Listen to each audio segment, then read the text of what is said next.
I'm sure we All could. right. Oh, definitely. So welcome, Ainslie. I have to tell you, you know absolutely nothing about me because we've never met and I have Right. never had a session with you.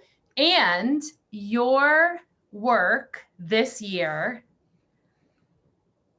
pivotal, profound, potent. I stepped into a portal in 2020, so I guess last year, where I was ready to receive your wisdom and guidance. It was like a door, almost like sliding doors, you know, when you just Right. kind of walk on. I did not hear you on Oprah. I don't know any of your famous stuff that I ended up learning about, but I read all your books and listened to you on all these wonderful podcasts. And the way in which you spoke, wrote, and teach was so profoundly important this year with challenges I was facing. Oh, I'm so Um, I'm so honored. I mean, to be part I of that. keep telling everyone, I keep sending links to your books and saying, you have to listen to this. This will help you understand some of these questions we have about life. Yeah. Um, the racial justice aspect of how you teach. This is a really big difference about why I wanted to have you on the podcast and in the community, is because I have been in spiritual, quote unquote, yoga and meditation and Buddhist communities for a long time and have left many of them because of the bypass and the refusal to talk about racism and racial justice within sort of white wellness, spirituality, and community. And so picture this year, I'm just kind of sitting here like, what do I do? I feel my soul and spirit. I'm connecting with ancestors and guides, and I don't know how to make sense of all of this. And then here you walk in, like walk into my life and you explain it all. So welcome. Well, good to be here. Thank you so much for inviting me. Will you tell everyone a little bit about what you do and how you got here? Yeah, sure. I mean, it Yeah. just, in a nutshell, what I do, my day job, if you like, is, I spend a lot of time every day reading people. And my particular specialty is to look at past lives with a view to kind of releasing blocks that stem from other incarnations to really help you to live your life fully in the present and of course into the future. So past lives are a really big part of what I do. And one of the things that, I've been doing this for about 20 years. And when I started doing the work, it was just I found more and more that past lives were a feature. And I discovered that people could blow through some huge fears very, very quickly just by finding past life source. So many of the things that we're dealing with, they're not from this life. And I think to try to understand yourself or try to heal without taking into consideration past lives, I think it's near impossible, if you ask me. So I got into it. I fell into it. I was, I never thought, this is not like, I didn't see the career guidance counselor at school and come up with, oh, I'm going to be a psychic. It was, in fact, I resisted it quite a lot because I kept hearing from psychics that I was psychic and I should be doing something with it. And I just thought other people are psychic, not me. I never felt, I never felt that way. Later, once I started doing the work, I realized I could look back on my life and see dozens of moments where it was clearly a psychic moment or precognition or something like that. But it really took me until I was in my 40s to really accept that this was my path. It was something that I should be doing. And I'm so glad I paid attention. It's extremely fulfilling and I love my work. And I can't believe now that I put it off so long. It got to a point where the spirit world is kind of going, oh my God, is he ever going to do anything with this? No. Oh, I wanted to ask you because I've read this part of your story where your uncle comes. Yeah. Do you want to tell a little bit of that? Because my question when I read that was like, did you have any doubt? Oh God, no, well, certainly no doubt. Okay, I'll Yeah, just to explain what frame happened. it. Yeah. Yeah, this is really just at a time when I was going through like I guess, a spiritual awakening. I'd come out of a very hectic marriage, and I was finally living a more quiet life. I'd moved to the West Coast and decided to take a trip to Hawaii. Um, I have some past lives in Hawaii, so I thought, well, maybe this is somewhere I'm drawn to. Um, I thought I might even live there at one point. As it turns out, all I needed to do was just go back and re-experience some of the good stuff from a past life, which is what a lot of people do when they're traveling, by the way.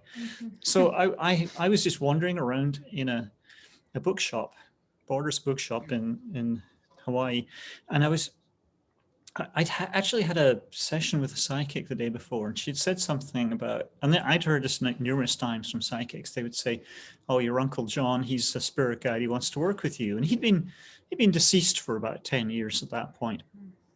But I was a non-believer, even though I had psychic experience or drawn to that, and he was a non-believer as well. And of course, when I'd hear that people saying, "Oh, he's a spirit guide," I'm going, "Yeah, right. Can't imagine him doing that." But so it was the day before that, or the morning of, I can't remember exactly at the time, but I'd had a session with a psychic in Hawaii, and she said, your Uncle John he really wants to work with you. And I'm going, oh gosh, there was part of me always going, when a psychic would mention my Uncle John, I go, yeah, John's a common name. Yeah, probably just, lucky guess or something. So anyway, there I am wandering around this bookshop, and I knew I was in a completely altered state. I'm going, oh, what's wrong with me?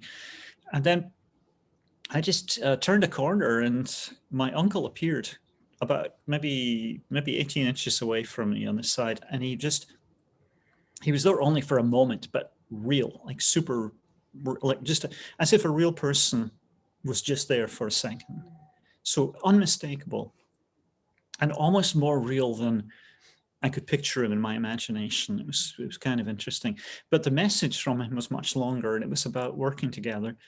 And basically, the time's come. You really need to be doing this work. So I actually left it a few days. I went back to, I was living in a houseboat in California, and it was nice and quiet. And it was really the first time I'd had peace and quiet in my life. And so I thought, well, I'll just let me open up to the spirit world and see what happens. So I just gave it a try and found that I could communicate. I describe my early attempts as being quite rudimentary.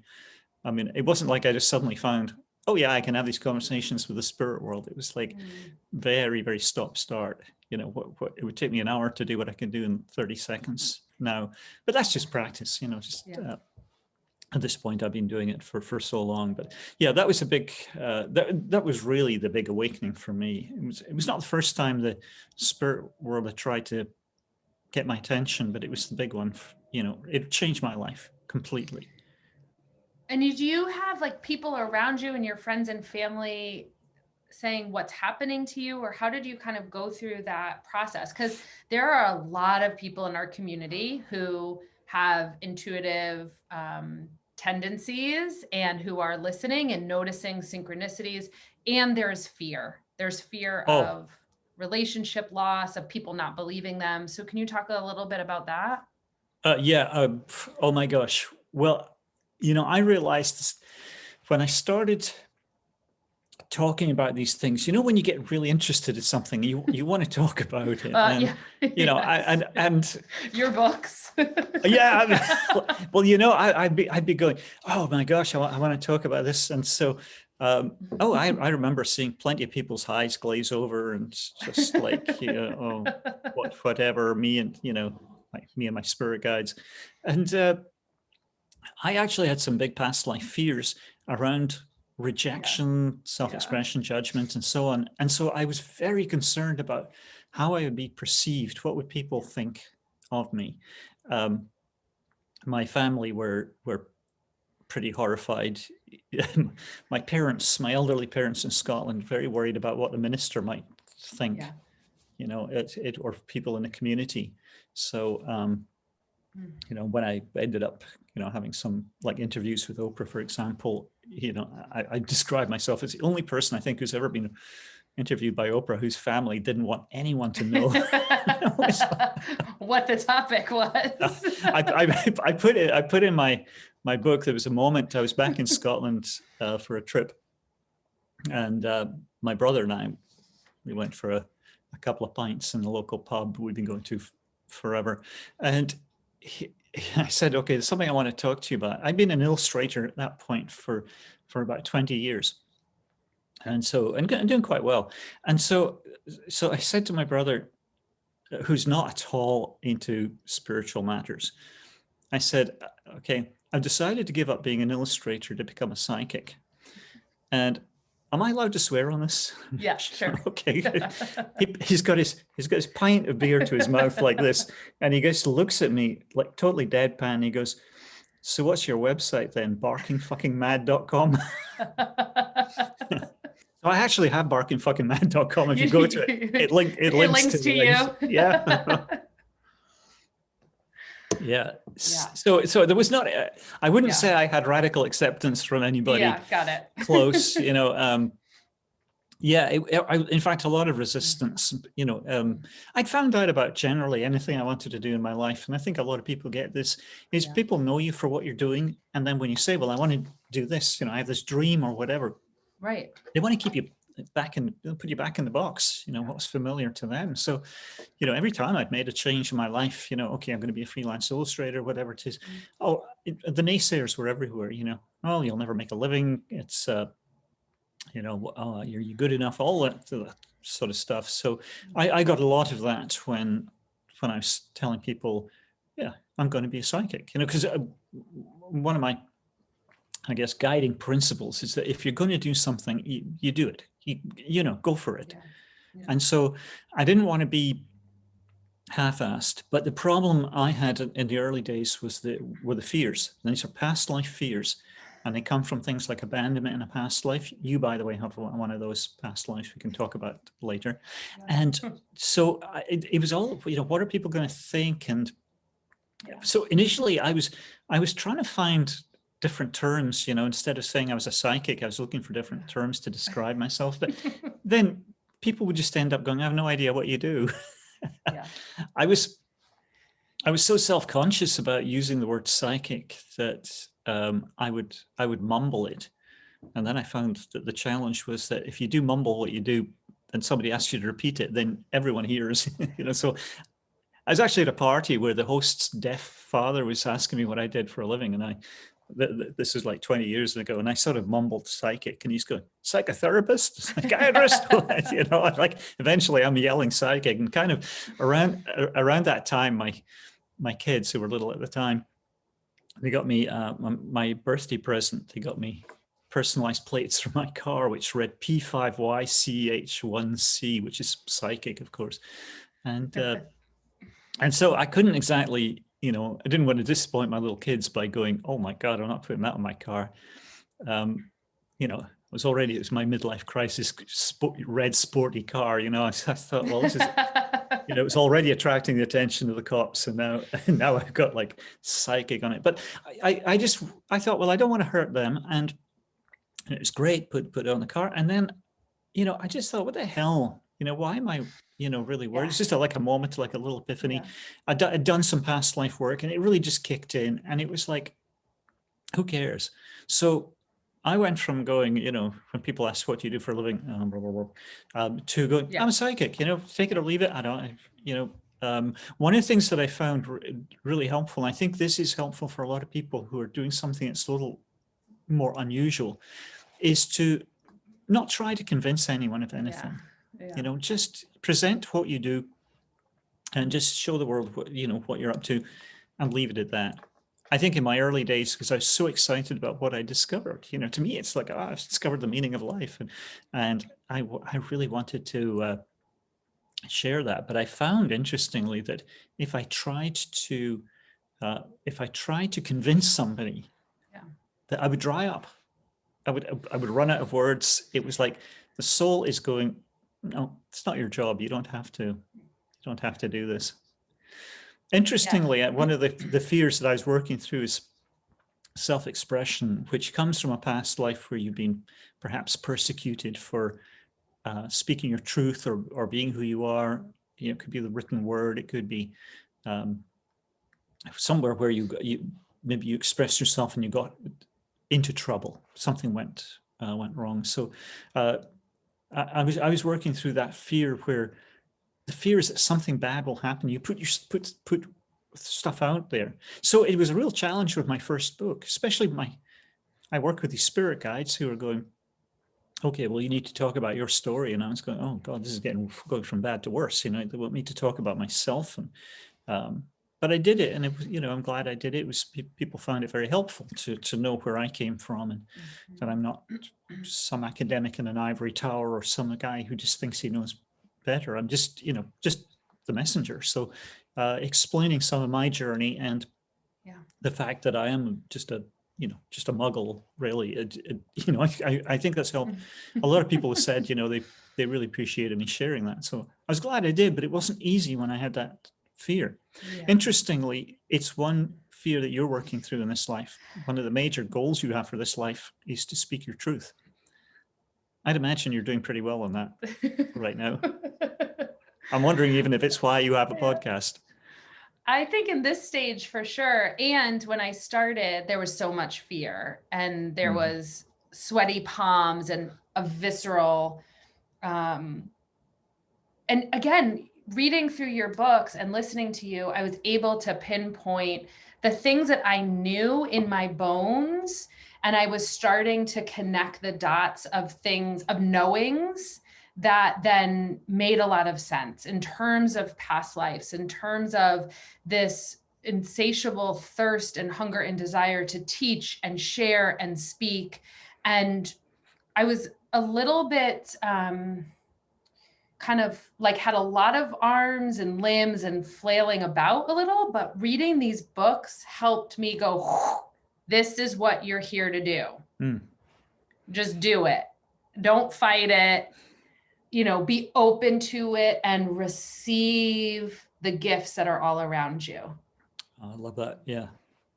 And that was an energetic shift that happened this past year, where then a bunch of memories have flooded my dreams.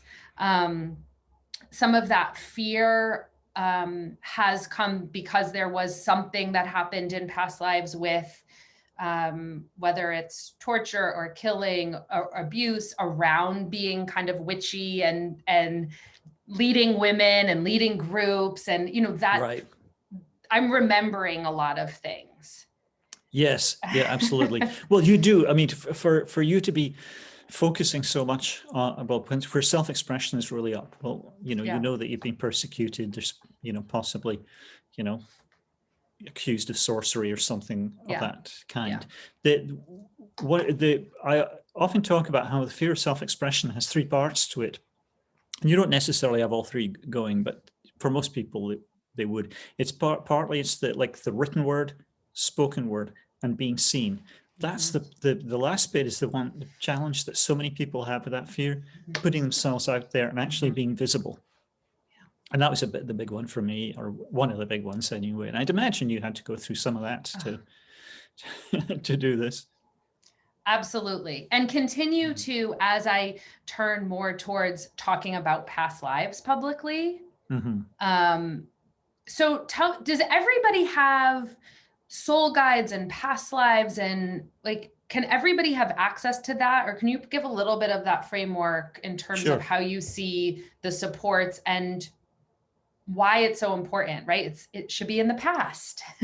Oh yeah. People ask me that. I even had somebody call for a session one time, and she just stopped me at the beginning. She said, I just want you to know, I don't want to know anything about past lives. I only want to know about this life. Within 10 minutes, we're talking about a past life, because you couldn't do it couldn't understand the present without knowing what's in the past. It was just impossible. So, well, we all have past lives. We all have spirit guides. Nobody, as I say, is cast adrift in this world without support from the other side. We all have spirit guides. Whether or not we're listening to them is, of course, a bit of a different matter. But they're really sort of guiding you and helping you to make the right, appropriate decisions for whatever you have in your life plan. And that's all created before you come here as well, with the help of spirit guides. Past lives, really, the thing about past lives is that I feel that they explain everything. I honestly believe that there's nothing about we humans that isn't past life related in some way. Quirks, idiosyncrasies, your entire personality is past life related. I mean, you developed your personality from the past lives that you lived. All your talents are past life abilities. All of them. You just learn to do these things. And even if what you're doing in this life looks like real high tech and couldn't have done it in the past, you would have learned something to get you to that place. Logic, or learning fine motor skills, whatever it might be. So all the time we're building one life on the back of the ones that have gone before. Now, what happens is that we have our past lives can go relatively unnoticed until there's a trauma, and it's looking like, it's like a heart monitor, it's like pretty flat, but there's a blip, it might be the death in that life or some major trauma. You're abandoned by your mother, but that's the thing that stands out, and that your soul will find when it gets triggered. So for example, a trigger would be something like, let's say you're a kid and your friend's handing out birthday party invitations and you don't get one. Mm-hmm.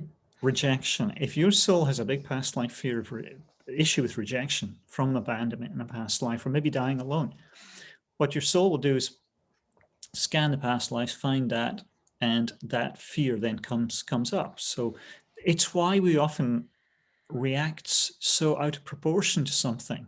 Like we get so triggered by something. Why is it so big? Why, some people are really surprised by the intensity of emotions that can come up, but that's because you're tapping into something often pretty horrendous from a past life. So, you're being slightly snubbed by a kid at school, but your soul is going to a time when you were rejected and maybe died alone or something like that. So it goes to this much darker place.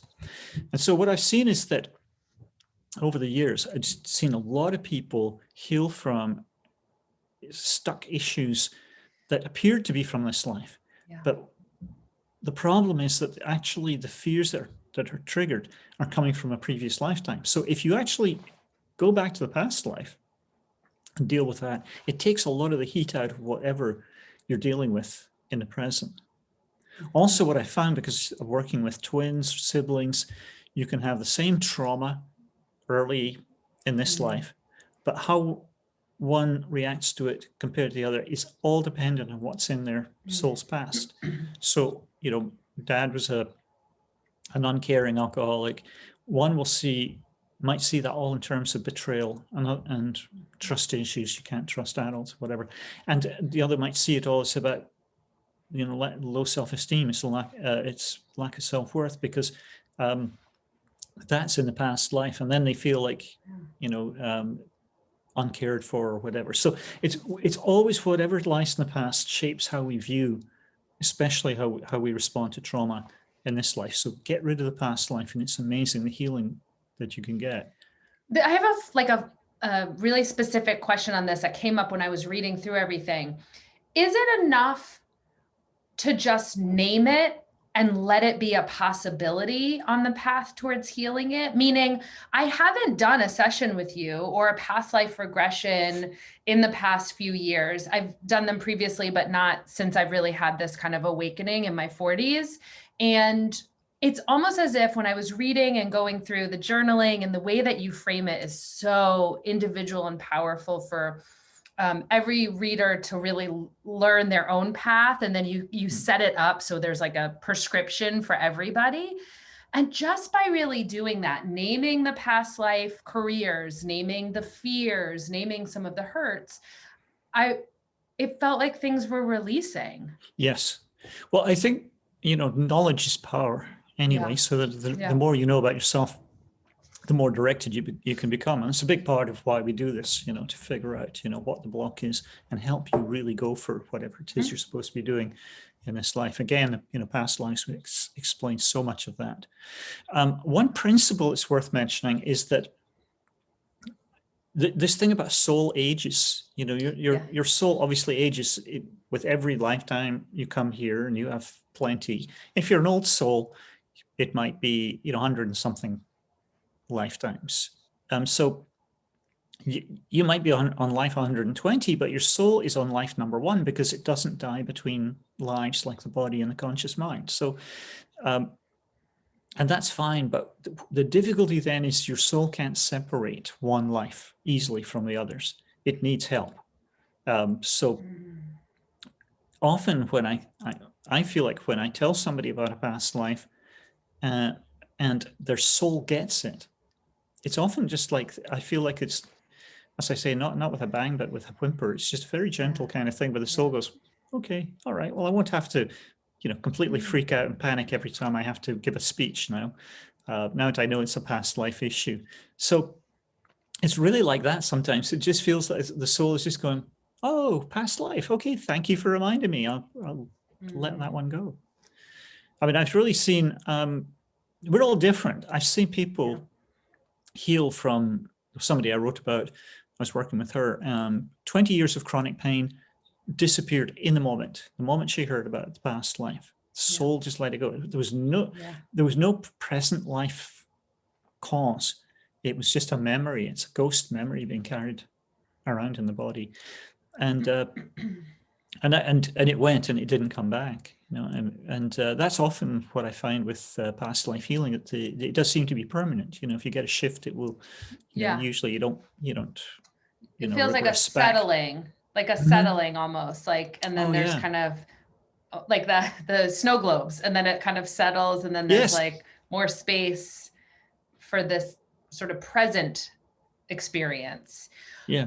Explain the death, soul, explain that again. I don't understand that. So you can have a life, but the soul is still attached to the past life, doesn't realize it. Oh, well, what it is that every time your soul comes into this world, it chooses the baby it's going to be a part of. So the soul comes in from the astral plane. That's where we go to process the life you've had and to prepare for the one that's coming up.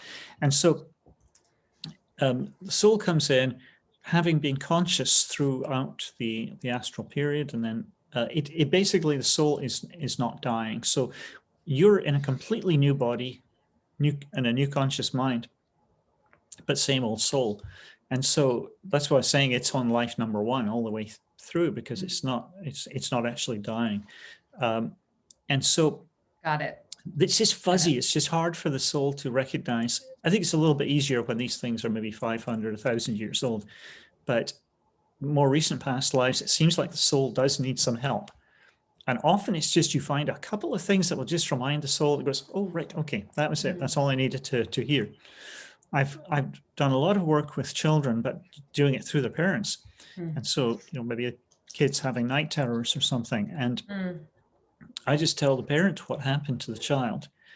They tell the child what happened in the past life as a bedtime story, age appropriate, right? Depending. I mean, obviously not, rape and mayhem and stuff necessarily, but age appropriate stuff. And that can just allow the child's soul to go, oh, okay, yeah, it's a different life. I mean, I had one client whose son was convinced he was being murdered every night when he went to sleep, and it was all going back to a past life where he had literally been murdered. And of course, the moment, even though he's a little baby, I don't know, I can't remember how old he was, but consciously he's not really taking it in, but the soul is. So it's like when you're telling real, telling a person, the soul goes, right, yeah. Oh, that's actually talking about being real. It was something, Spirit Guides brought this up the other day, and it's useful to remember that every past life you've had, to us, it's like a past lives, not even sure if I had them, like it's vaguely out there. Each past life is as real as this one. This is, what you know. And that's why the traumas and everything linger. Yeah. It's making me so emotional because I am actually remembering the reason that I became open to and studying past lives was because my son when he was 2, started talking about his past life and the fire he was in and his other mother, and he was missing them. And so that's when I became more open. He's almost 10 now, to this being a possibility, because I was in direct relationship with someone and it was clear that it was his truth. Like, it was just true. There was never a moment when I doubted what he was saying or what his experience was, especially because he didn't have a lot of language. Right. Yeah.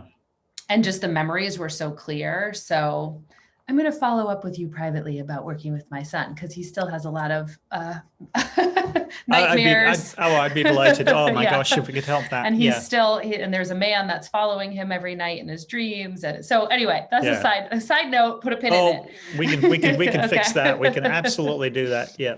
All right. So let's talk a little bit. How do you see ego and the mind in all of this? Well, the way it's presented to me, and I just, my understanding of really everything is just, what I get from my spirit guides. And so they would use the term ego really to describe the conscious mind. And what they see is there are 3 elements, and it's mind, body, and spirit, but the soul it can't separate them out very easily. It doesn't see a big difference. So ego, when my spirit guides talk about ego, it's definitely the conscious mind. Of course, we need that, we need all 3 parts.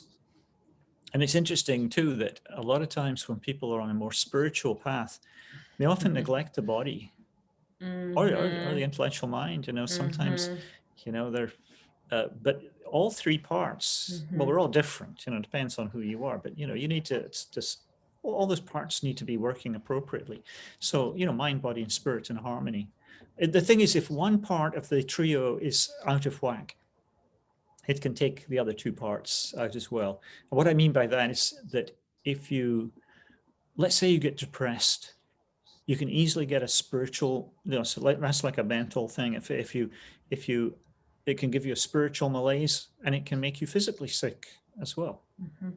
Or being physically sick can end up with, with depression and a spiritual malaise as well. So the ideal is to make sure that, it's a healthy mind, healthy body, and healthy spirit, really taking care of all those 3 parts. That's another aspect of what I love so much about your work, is that it's not trying to shame and say, get rid of this part. And, there's a lot within sort of consciousness that does that.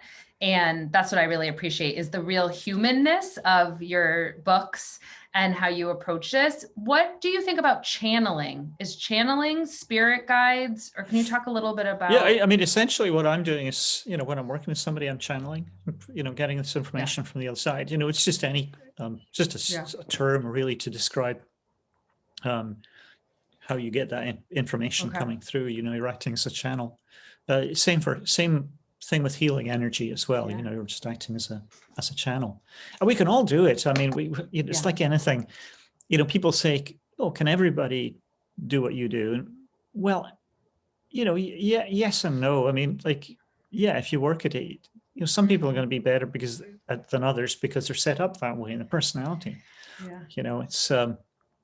It's going to be very much harder for somebody who's totally grounded and very much in the left brain or something to access that, but it can be done.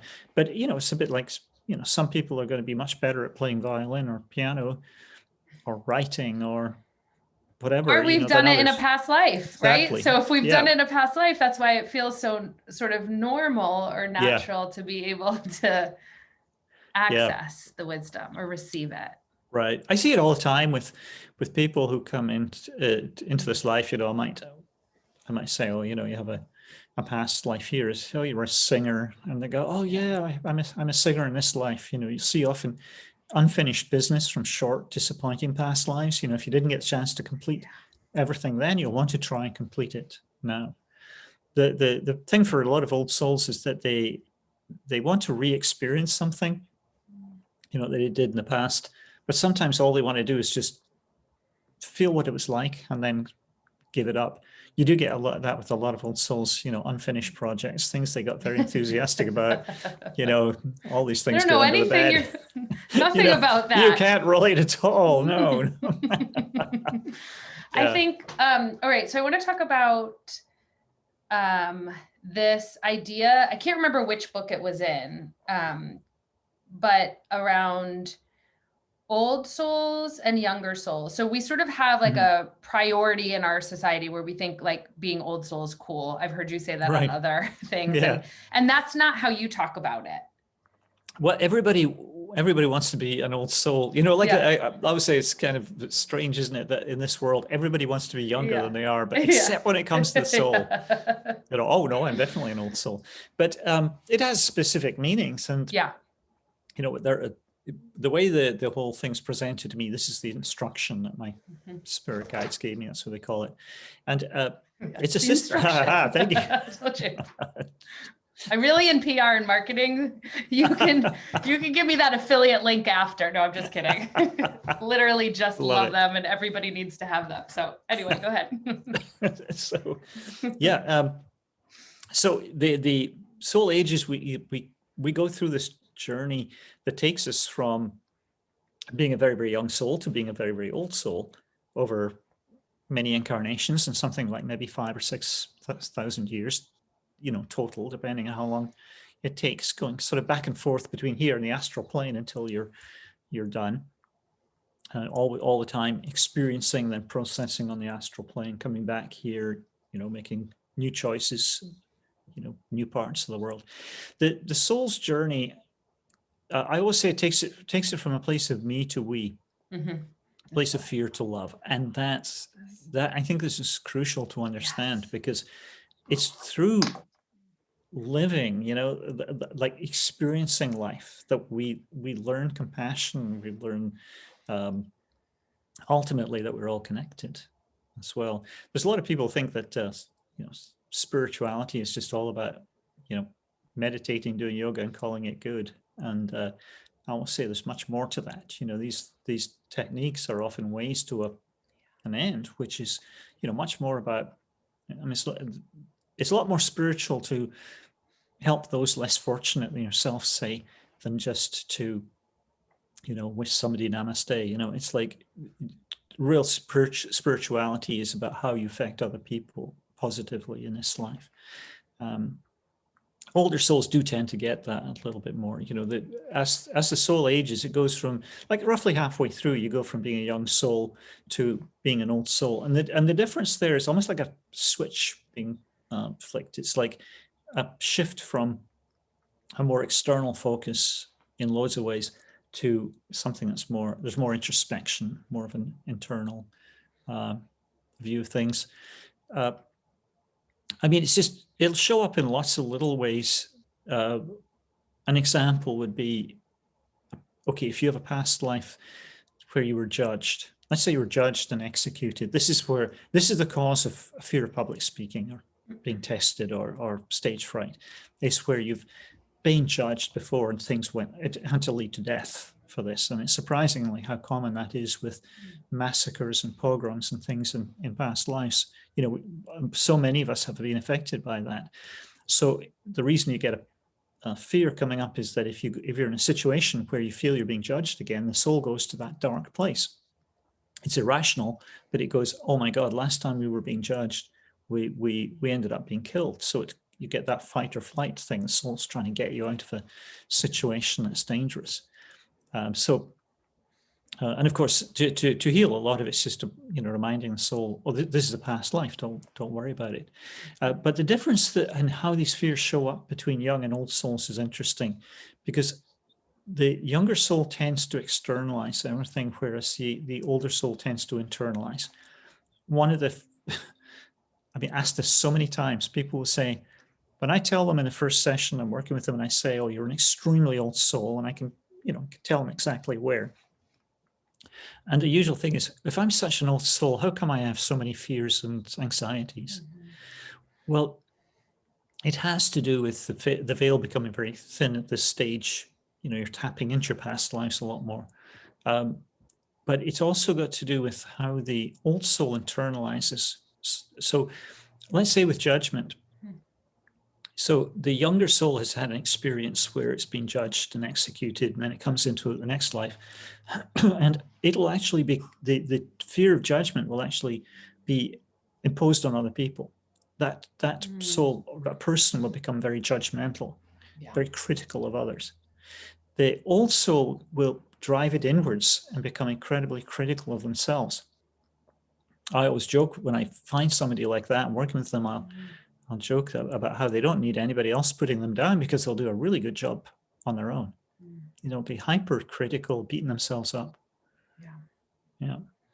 And I also think, so we, you know, the part that was so resonant to my own life was over the summer when I could literally hear protest and was participating in protests in my neighborhood against a number of things, but primarily racial justice and the killing of Black people by the police. And one of the things that you talked about was this mental shift or difference in older and younger souls that was not in terms of judging or shaming people who were still who were literally still seeing good and bad and hierarchy within human beings.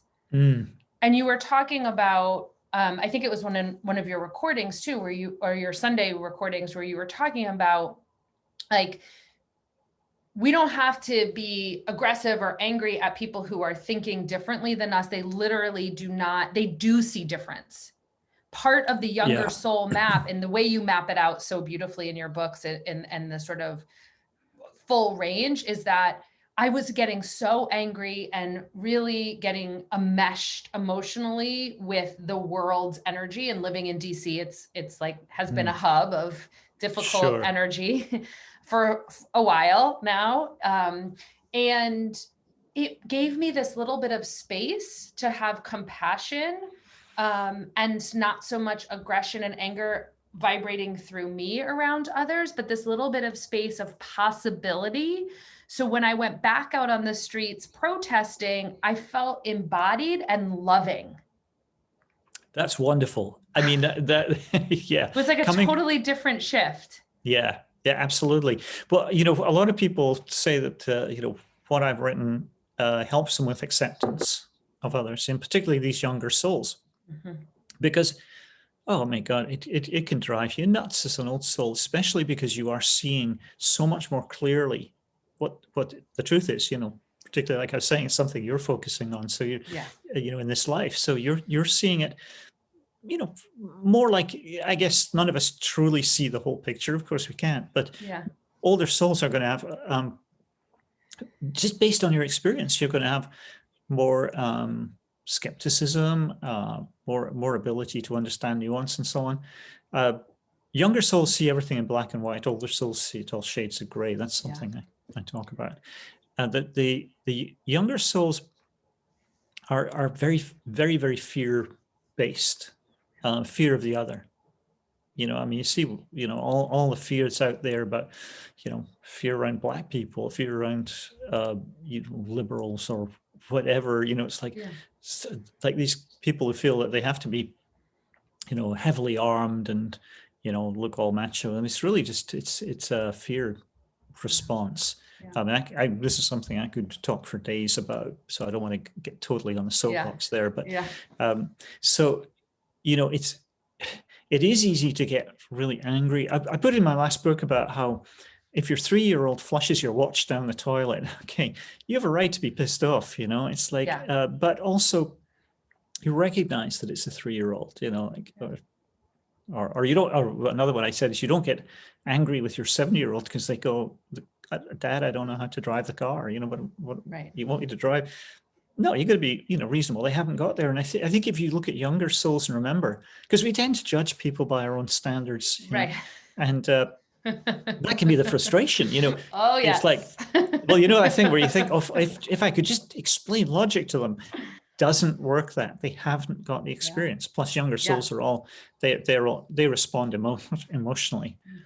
So forget about the facts. They're going to be much more driven by emotions, hence the hot button topics like abortion and guns and everything. That keeps them involved. Don't have to ask any complicated questions. and all the stuff that's happening with QAnon right now. It's Yeah. a lot of, young soul fear.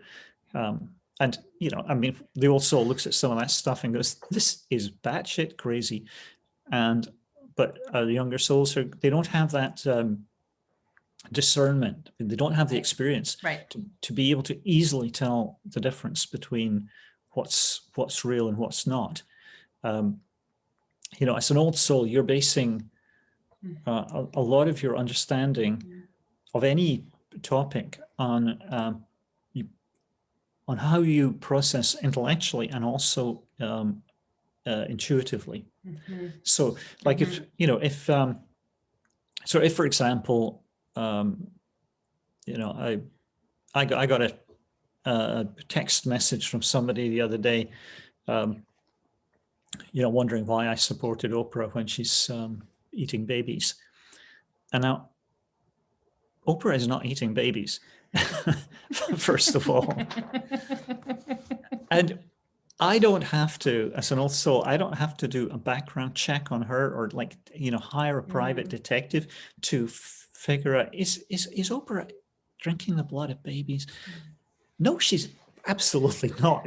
Because a combination of intuition and intellect will tell you this is utterly absurd. So, but it's something you can get emotionally fired up about as a young soul. Okay, facts aren't so important, but or even how the QAnon brigade have made this thing about saving children part of the platform, because who doesn't want to do that? Right. Absolutely. Sure, we should all do, but it's an emotional one.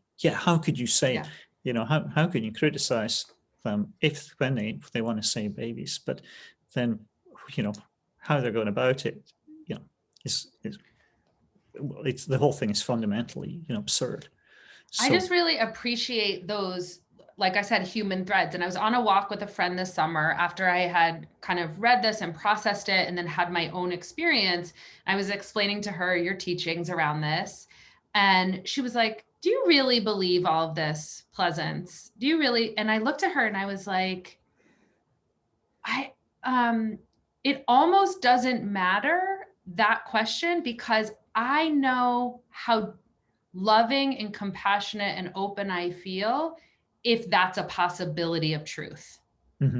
So it was like, my mind, like, it didn't need to get all involved in proving or not proving or disproving or what's the soul age or the micro. It was like just hearing the teaching had a resonance that felt true and felt like truth, and allowed me to have sort of a more vibrant, alive experience of living the summer, which is like what it means to be human. So that's what I just want to name, is that if people are struggling with what's true, what's not true, how do you prove this? Is it real? In my lived experience, I don't need to know all of that, because there's like a knowing and a resonance that vibrates that then is helping me see alignment and clarity and sort of next right step that's right in front of me from a much more beautiful, expansive place, rather than the shutdown, constricting tightness. Yes. Well, part of how you are put together, or you've put yourself together for this life, you've got quite a strong intellectual center, but you're actually one of these people who's a little bit divided down the middle of left brain, right brain, and at the age you're at, not the soul age, but just the actual age you're at, one of the bigger lessons will be learning to tap more into the intuitive part of you. And you don't have to make sense of everything.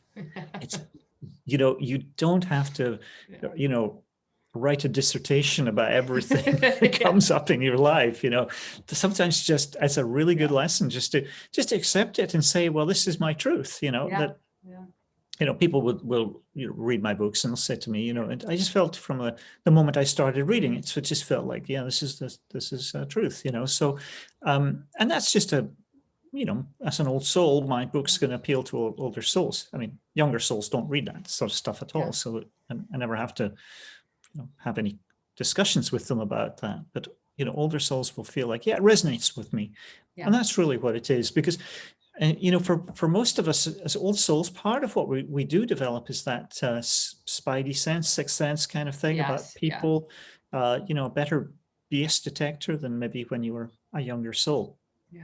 And you'll see it with just, you know, Trump, for example, you know, like, you know, uh, older souls going, how on earth do these younger souls not see through? Yeah. But it's just lack of experience. Yeah. And the tendency to see what you see is what you get. So, you know, Yeah. and I think he's a good example of this because he violates all the core values that are important Yeah. to old souls. Yeah. Truth, you know, for example, Yeah. you know, all those lies. It's offensive, but for a younger soul who doesn't have that same, I used the word discernment before. I think that's probably the right word. They just don't have the experience to be able to tell the difference. And they go, oh no, you know, he said he's going to bring all these jobs back, or he's going to do this or whatever. The old soul's going, that's just full of shit. You know, he's not never going to happen. You know, but younger souls, and then you know, unfortunately, what will happen is that then these younger souls will feel very betrayed and, you know, extremely let down and quite confused probably, because this is not the way they thought it was going to go, especially when you get the sort of like mob mentality, or you get the sort of like group think kind of happening, loads of people and following that sort of very flawed charismatic leader. It doesn't usually go well.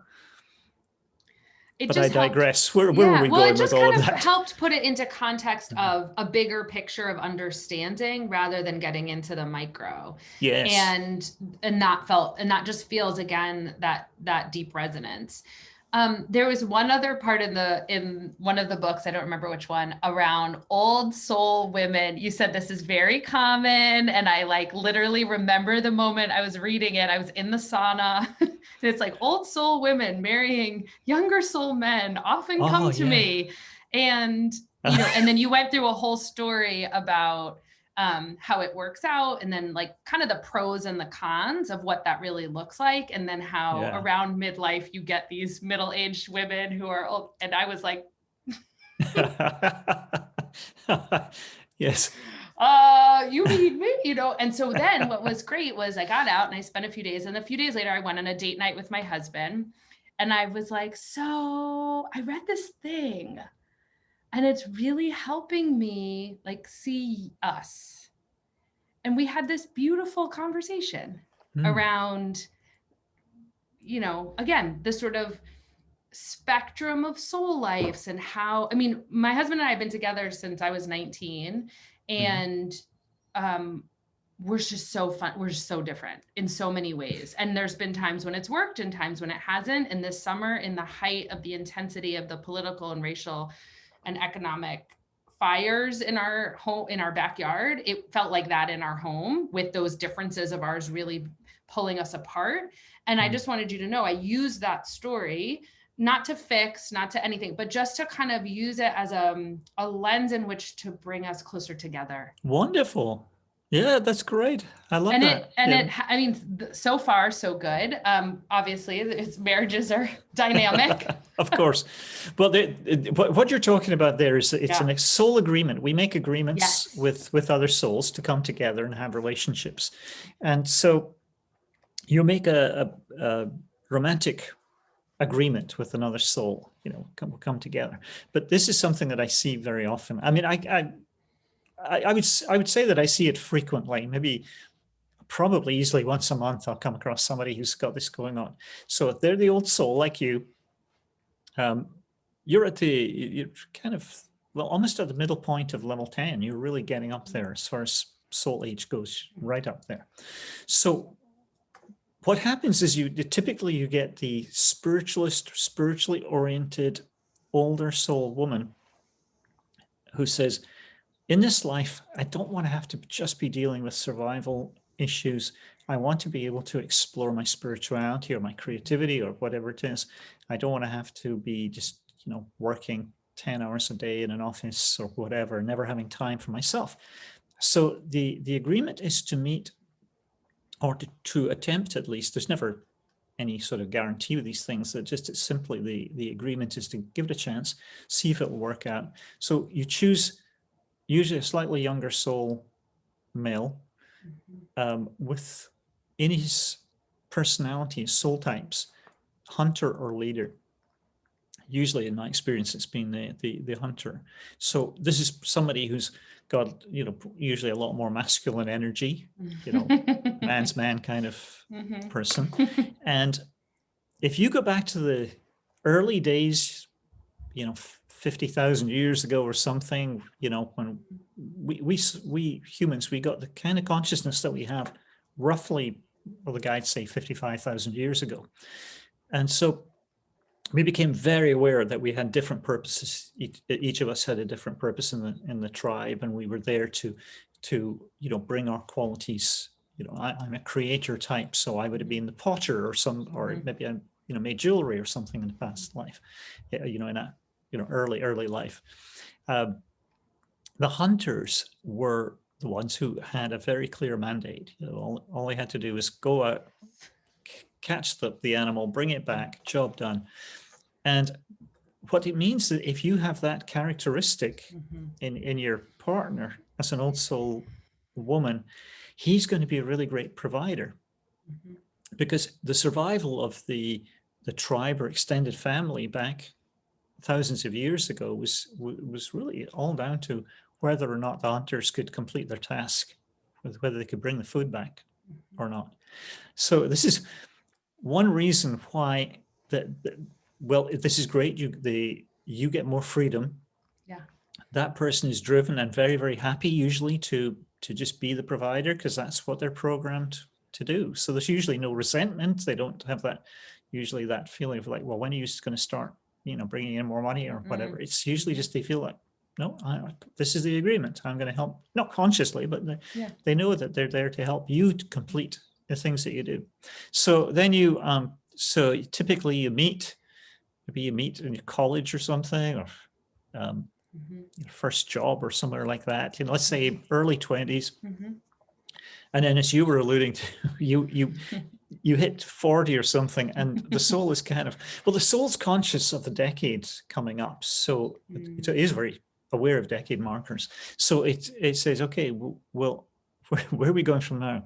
How are we doing with this relationship? And often that's where you can get the midlife crisis and so on. It's the soul pushing through and going, are we really where we need to go? So sometimes the problem you hit at that point is that there has to be a compromise. If you're with a younger soul and with somebody who's very in their body, very grounded, younger soul hunter type, they're not going to take care of the emotional needs as much as they are putting bacon on the table and the survival stuff. And so that's the complaint I get. It's like, well, I don't seem to be able to ever get to any deep emotional place.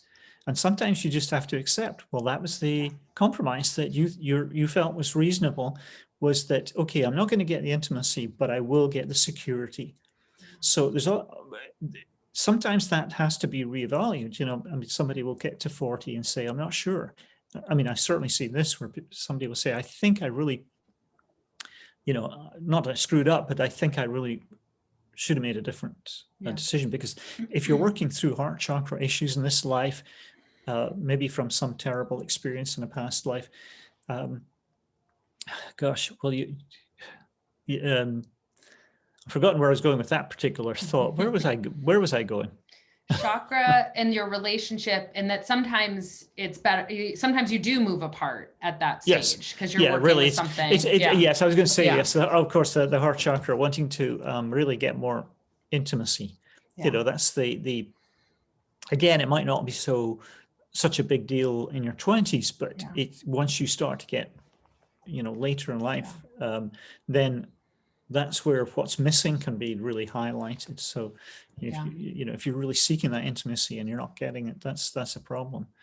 The other thing that can piss the partner of somebody who's a younger soul hunter off is, what I was saying about how the hunters would go out and hunt and they bring the woolly mammoth or whatever back, and they didn't then feel that they didn't have to then prepare dinner or anything else, you know. Right. They're They like, just, I'm done. I'm done. And so what you get is this, you know, you get the guy who, the younger soul hunter guy, comes home.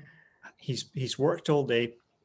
He does not then expect to have to make dinner Yeah. or anything else. So the complaint I then get is, yeah, all he wants to do is sit in the lazy boy recliner and watch football. And, you know, well, yeah, he feels like he's done What his he was job. here to, yeah. Yeah, it's like, Yeah. Absolutely. That is not the case for my Mel, just for anybody listening, because my Mel is so like, then tries to come home and make dinner and do the dishes and do the laundry. Like his drive is very, anyway, that's a different, again, we'll put a pin on it so that we can do his soul stuff. But he has a really unique obligation in that way that he feels. That's karmic. If somebody's let you down in a past life, you'll find that the agreement is often more one-sided. The typical agreement between two souls coming together in a partnership is it's a mutual support agreement. But you'll sometimes find if somebody wants to make things up to you, that it's a one-sided agreement. They're there to really do things for you. And the crazy thing is that sometimes people feel like, oh no, you don't need to do all these things, you know, please no.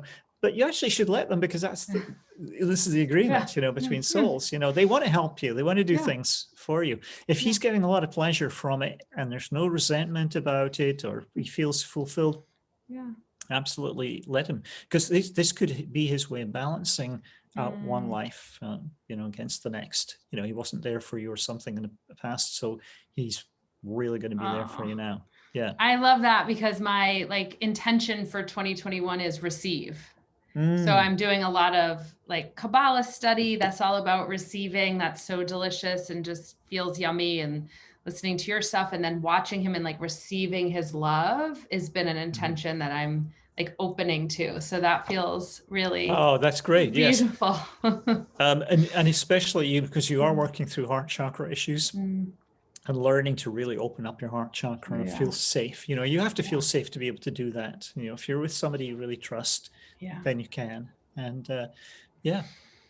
big lessons there.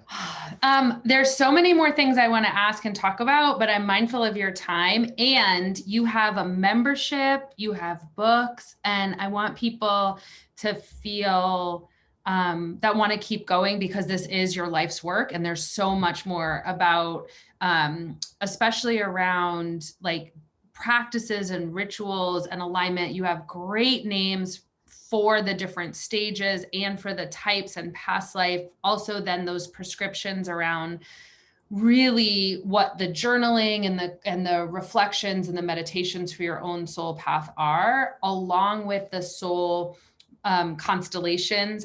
I don't remember if you use constellation. I don't use the term, no. But it's soul, the coming together and reincarnating together, and soul all of family. That, the soul family. We always say in our community that we're soul family, and that's how we found each other. You know, we feel I think that's probably absolutely true. That's how it works. Like those heart beams to each other, because we don't know how we all got here, but it feels so good. So I'm really encouraging people to explore all of your options. I'll put all of the links. Is there anything else that you would want anyone to know, or that feels really important to say?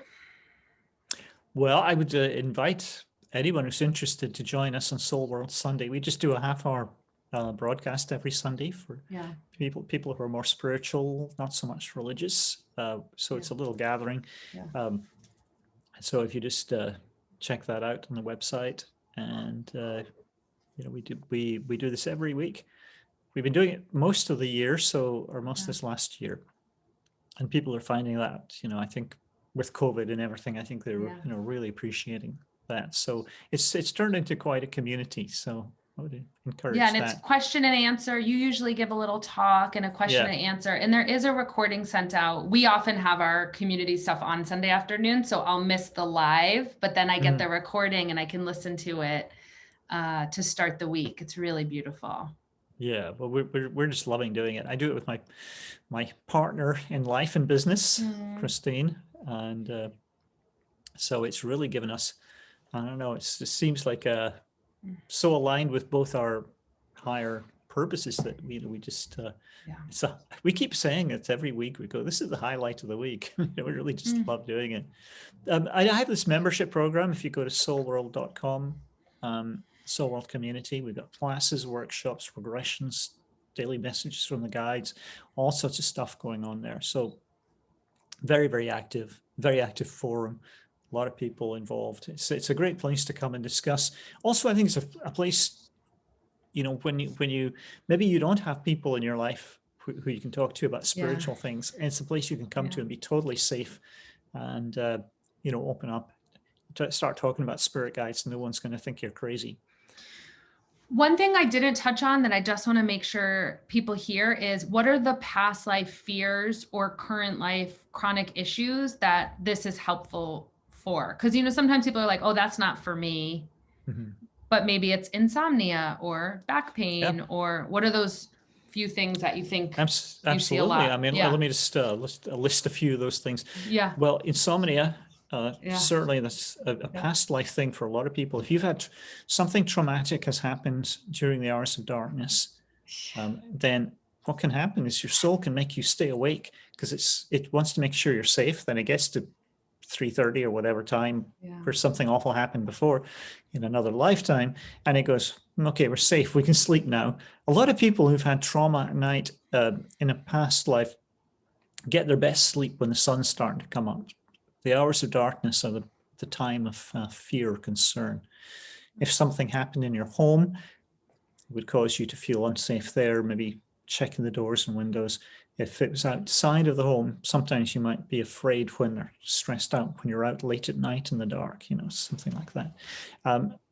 Fertility issues are something that come up from time to time. That's, I think, surprised a lot of people that there should be a past life component. But a lot of us have died in childbirth or had experiences that the soul then associates with death. And so sometimes the soul will actually affect you physiologically to prevent fertility, to cause fertility issues, so that it's because where it's going is like it's not safe. And there've been a couple of people that I've worked with where it looked like they were never going to have a child, and then we just did the past life work, found out that they had died alone in childbirth or something awful. Well, one of them is something terrible had happened, and it was the souls, not surprisingly, were going, well, I don't want to go through this again. If we do this, we're going to die. People think the soul has all the answers. It doesn't. It's learning. It's coming. And that's why it keeps coming back. If it had all the answers, we'd never bother coming here. So it's fertility. I've seen migraines related to head trauma. Beheading in past lives causes neck and shoulder pain, and often that lifts very, very quickly. People who've been hanged in a past life often have throat chakra issues. There can be thyroid things. Hashimoto's disease seems to come up a lot. Let me see. I mean, if you work through the body, you can see all these things, right. where, you'll find places where you've been shot or stabbed. If I might be looking at a past life and say to somebody, well, I see you were stabbed in your abdomen. Do you have any unexplained pains? And I'll say, oh, the pains, I used to go to the hospital when I was a kid and I could never figure it out. That's usually the common thing, is like doctors can't figure it out because it's not a physical issue. It's this memory. And that's why sometimes it can just shift so quickly. There's a lot of changes you can get with becoming more empowered. If you've been disempowered in a past life, for example, maybe you're a prisoner or you're enslaved or something, that can create a terrible fear of powerlessness. You'll know you have that if you've ever used the term, don't tell me what to do. That is a sign that you have been disempowered in a past life and your soul is triggered. So if somebody tells you, if they order you rather than asking you to do something, that's a huge problem. No. Sound familiar? And but then what's interesting about that is that you want to become empowered, but you also want to empower others as well. Something else that you're doing, and it's a really interesting thing, if you don't mind me talking about you a little bit more, is because when my most recent book came out last year, I had a flurry of podcast interviews, and Mm-hmm. so I did it quite a bunch, and I was doing just little, micro readings just before to see what was coming up, and I found that everybody that interviewed me, without exception, was working through a past life fear of rejection. Not the only thing, but they all had that abandonment. It can be death on the battlefield, loneliness at the end of the life, or it can be abandonment from a mother or society or organization or whatever, church, excommunicated, but big rejection. And what the soul does to try and heal that is to belong, because the more you can belong and not be rejected, the more you heal. So the elevated way of doing that, so real sort of fast track, is to bring people in. It's like Pied Piper, or the Igniter. So that's what you've got going on here. You're trying to heal your own stuff by bringing people together, making a safe place for people who may also share that same fear. You bring them together, and they feel like they belong. It's hugely healing. I mean, it's the little sort of karmic tendrils or whatever. I mean, it goes out and affects so many people positively. You may not be aware of it, but what you're doing here is hugely spiritual work. It's like really making a difference in the world, and we need more people doing that. Yeah, yes, resonates a million%, and so deeply with that path of finding the way to belonging by creating a community where you belong. So definitely. Yeah. Well, we did it in part with our Soul World community as well.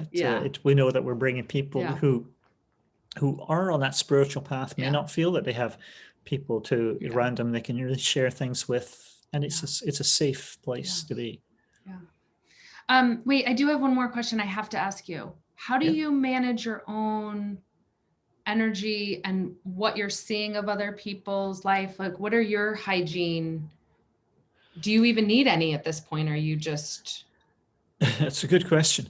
When I first started doing this, I was absorbing other people's stuff. Yeah. And it was, to a point where at one, it was an instant when I started working out of a shop, and I was picking up on the energy of everybody in the place. And I thought, I think my career's over. I can't do this. I was so flooded with stuff, and I couldn't separate it out. So I did a little bit of work with my spirit guides. It took me about 5 minutes, probably less. It was amazingly quick. And I've never really had a problem again. So what we worked on was just making sure that I wasn't taking in other people's energy and keeping it stuck. Because a lot of people will do that. A lot of, empaths, it's very hard sometimes to tell what's yours and what's other people's. You can walk into a party and you suddenly pick up on everyone's energy, and it can be really debilitating. I'll get people, for example, I'll work with somebody, and it's happened a few times where I said, you're really meant to be a therapist. And the person goes, oh yeah, really? Well, I wanted to be, or maybe I started studying it or something. And but they said, I took on everybody's energy and I just couldn't do it. I'm too, I feel too deeply.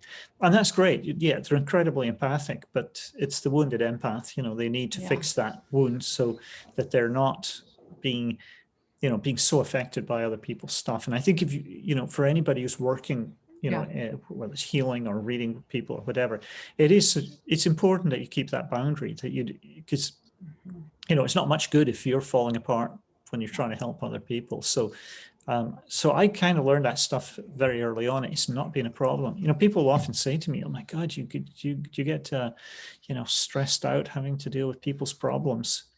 And it's not that I'm not caring and compassionate, but I don't carry the stuff with me. And that's been a very intentional process to make sure that there's nothing to be gained from me, walking around and being debilitated by other people's stuff. So amen. And I actually think, now that we're naming this is the other reason I'm drawn to you, because I've had other folks in the past, and I'll be able to read that when I see them, either their website or hear them, that I feel they're holding their clients or the people they work with. And so my my system or my goddess, she always is like, nope, not for you. Nope, not for you. Cause I can read that. And so I found, and that's why I'm not surprised, all these connections and unraveling to this receiving and energetics and watching kind of the flow of how energy works and not taking on other people's stuff and holding it, but really then releasing it back out and having more of that dynamic relationship. And so I just want to really affirm and validate that that's like what I'm getting from you and how powerful and important that is in this work, because I think it is very normal, quite popular and normal to hold. And that's not always serving anyone, No, so, absolutely. It's not. Yeah, you're absolutely right. Okay. Thank you. Thanks for everything. Gosh. Thank you for your words, your brilliant books, the way they are accessible. I can put them in people's hands and it makes sense. It's not confusing. It's not way out there and it's tangible. You are a gift. Oh my gosh. Well, thank you so much for saying. And back at you. I mean, like, thank you for what you're doing. And like I say, I just wish more people were doing this. And, and well, here's to more. And they will in the future. Absolutely. But thank you for all that you do. And thank you for, inviting me to be with you today. I've really had a blast. And Oh, I'm so glad. I was like, I'm going to write this email. We'll see what he says. And when you were like, yes, your assistant said, oh, sure. He said, yes. I was like, so excited. So we run everything by the spirit guides. So you got approval, 2 thumbs up from the guides. Woo-hoo. Thank you, Ainslie. Take care. Thank you. Well, take care. Bye for now. Bye.